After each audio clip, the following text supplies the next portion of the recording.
Banyak banget dapat pertanyaan dari kalian, "Kok kalau gue punya uang 3 juta, punya uang 5 juta, punya uang 10 juta, itu bagusnya investasi di mana sih sebenarnya?"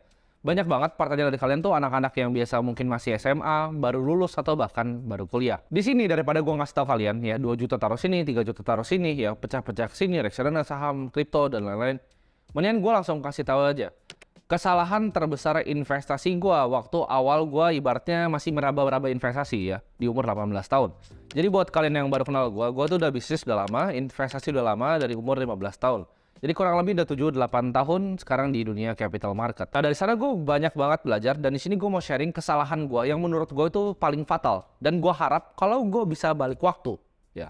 Andai gue udah tahu hal-hal ini di usia 18 tahun. Jadi buat kalian yang baru lulus SMA, baru masuk kuliah, ini menurut gue video yang kalian harus tonton. Menurut gue lebih gampang untuk kalian belajar kalau gue ngasih tahu kesalahan gue. Supaya kalian bisa belajar dari kesalahan gue, kalian skip stepnya buat gak usah ngelakuin kesalahan yang sama. Kesalahan paling fatal yang gue rasa gue lakuin waktu umur 18 adalah jadi orang yang super duper pelit.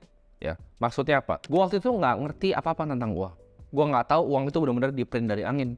Gue nggak ngerti siapa yang ngontrol uang. Uang itu kayak gimana sih cara kerjanya? Karena gue diajarin dari dulu bahwa uang itu susah didapat. Ya. Dan awal-awal gue kerja, awal-awal gue mulai usaha, gue kerja macam-macam. Dari jadi agen properti pernah, jadi wedding organizer pernah. Macam-macam semua udah gue pernah ngerjain untuk dapat duit. Dan gue ngerasa waktu itu dapat duit itu sangat amat susah ya. Jadi gue pernah punya agensi juga, udah punya usaha, punya banyak beberapa karyawan ya, baru lulus SMA. Gue udah ngerasain banyak hal, ngimpor barang dari China ya, gue coba ngimpor minyak rambut, gue coba ngimpor barang-barang aneh seperti sedotan ya. Jadi cari market yang laku di Cina, gue coba replikain di Indonesia. Macam-macam udah gue lakuin. Tapi alhasil dari semua gue dapat uang itu, gue jadi orang yang sangat pelit. Jadi gue banyak baca buku ya. Gue mungkin pernah cerita sama kalian buku-buku finansial seperti The Richest Man in Babylon.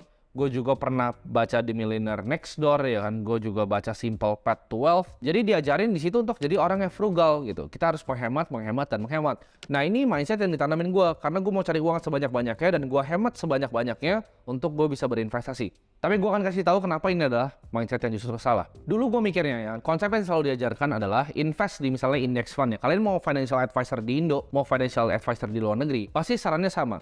Kita berinvestasi dengan saham yang fundamental baik, kita berinvestasi di reksadana indeks atau index fund kalau di Amerika, biasa disuruh belinya S&P 500. Kita dibilang kalau kalian nabung kayak gitu rutin ya, kita nggak pergi beli kopi Starbucks, kita bikin kopi sendiri ya. Kita bikin kopi sendiri cuma 4.000 modalnya, kalau ke Starbucks itu 40.000. Mungkin nanti di umur 40, 50, 60 tahun kita akan menjadi kaya ya, mungkin punya uang 10-11 M lah. Itu adalah konsep yang tertanam di otak gua ya. Gue mau jadi kaya, gue mau punya dana pensiun ya 4% rule 25 kali dari pengeluaran tahun.